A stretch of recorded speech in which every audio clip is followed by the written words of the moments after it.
So, here we have another PS4 controller. I've got a second batch sent to me by Nostalgibutiken, which is pretty sweet. And the problems with this one is obviously stick drift.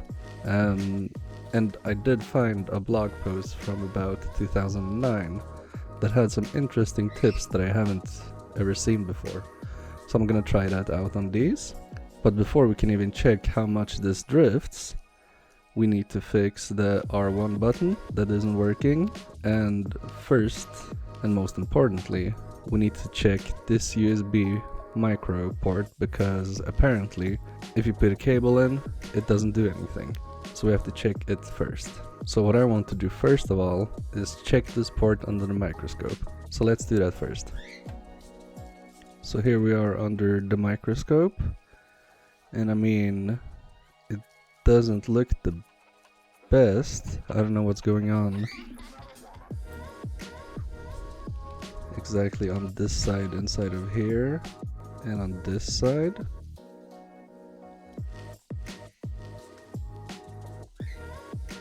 I'm not really sure what that is. Maybe it's supposed to be like that. I mean, the main part we're looking at are these pins. And I mean, I don't know even if I can see the other side. I'm not sure. Let's see if it's wobbly. Maybe it's just the cord that's not okay in here. I mean, it moves a bit, but I'm not sure if that's bad, because it is very thin. So I think this might be okay. If not, we will replace it. But yeah, let's open it up first and see what's inside. So you've seen me open up these a million times before, so what I'm gonna do now is, and the screws are open. That's a little YouTuber trick. So now let's try to pry this open. It's not resisting too much, so I'm guessing this might have been opened before. I think the gamer cheese is holding it in actually.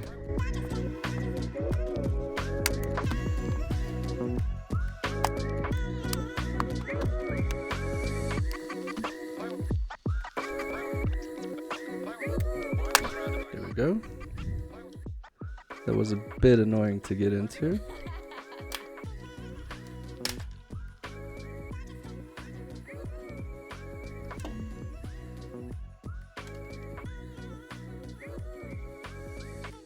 I'm not sure if this ribbon cable is okay. It looks a bit mangled. Maybe it has some issues with continuity. We have to check that. And I do have another controller here that seems to have exactly the same port. Let's check what this is. So this is a JDS 001 1889 301 21. Yeah, these seem to be identical. So I'm gonna run. This is the original. This is the replacement. So I'm gonna take this apart, and we're gonna put it to the side. Take the original apart, and then swap in the new one. I mean, now that I'm thinking about it, there is really no reason to swap these over. I can just use this base, right? So why won't I do that? Let's try that first. Then we can also see if there's a problem with the motherboard or it's just that connector.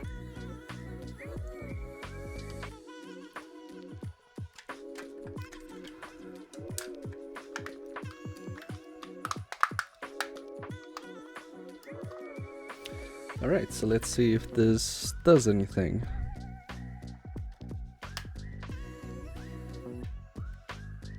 We get a light. Okay, so there's definitely something wrong on this board in particular. So I'm gonna use this part for now, and when I'm out of replacement, obviously I have to check what's exactly going on here, but that's for another video. But anyway, what we're gonna do now is connect it to the PC, and check Steam to see exactly what's drifting and how. I hate this part. So here we have OBS. Check the left stick. It's working fine, and there's no drift. If we check the right stick, we have the same thing.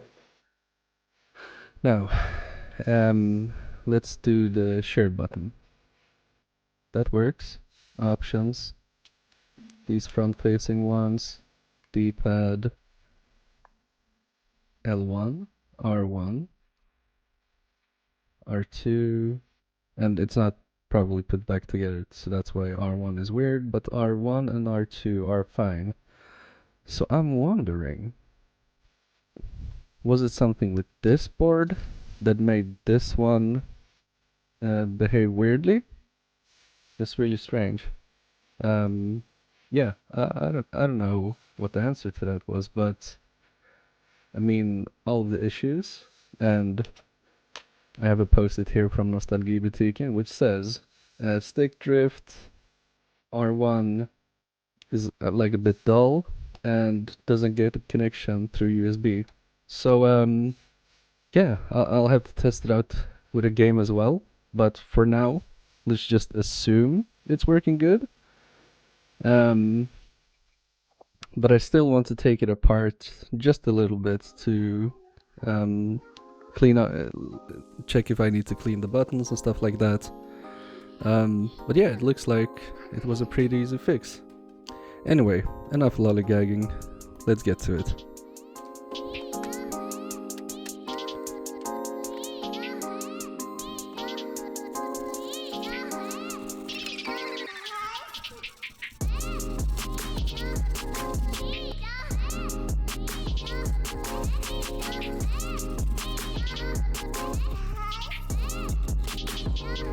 Just clean this part up a little bit.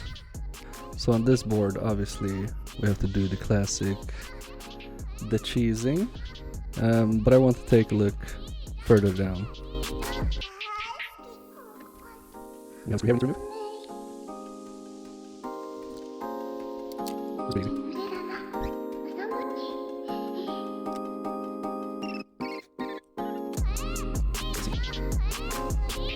I think these buttons are fine. We just need to fix the shell.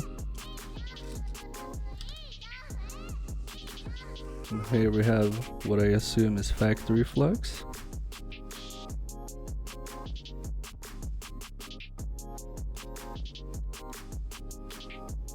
And I mean, this part looks pristine as well. But we could use one new cap for these. So I'm gonna remove this.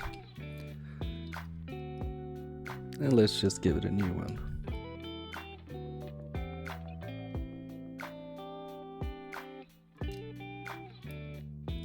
There we go.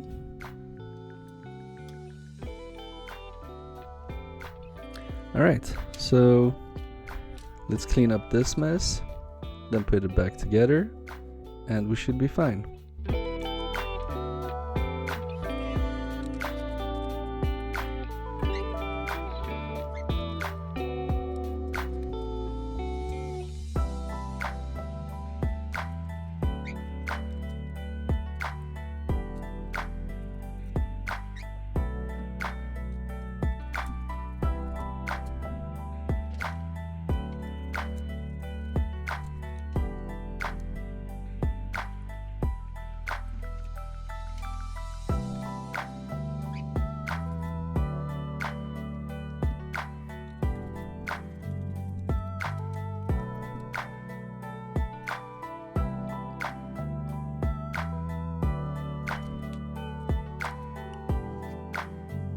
Let's just also quickly go over it with the brush, just to make sure everything goes off.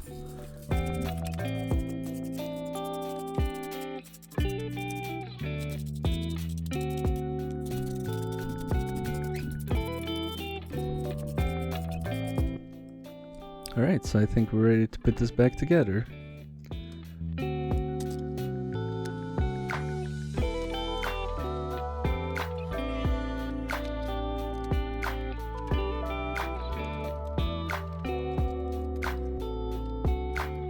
waiting because this button is off.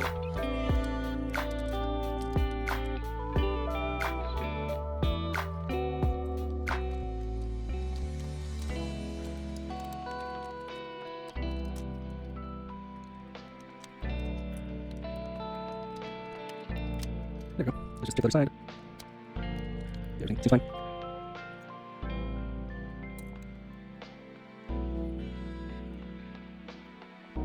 There we go.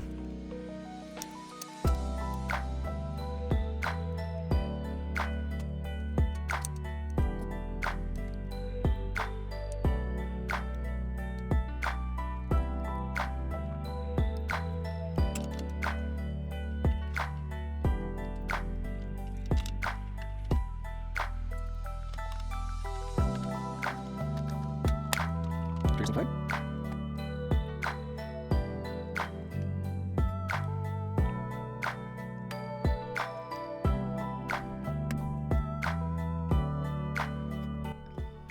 Alright, so yeah, I'm gonna test this off camera and I will report back. Wish me luck. So I tested the controller on my own PS4 and it worked great, so it's fixed. It's crazy that that port made it drift and give it a problem with, I think it was R1 or something. But we do know that if the ribbon cable to the bottom isn't connected, the PS4 controller won't be turned on. So maybe because of the bad connection in the ribbon cable, that also made it read wrong input somehow. I don't know. I'll have to check out that board in another video, but for now, this controller is fixed, so it's going back to Nostalgibutiken. So if you liked what you saw, please leave a like. If you're new, subscribe, leave a comment on what you thought, and I will see you in the next one. Peace.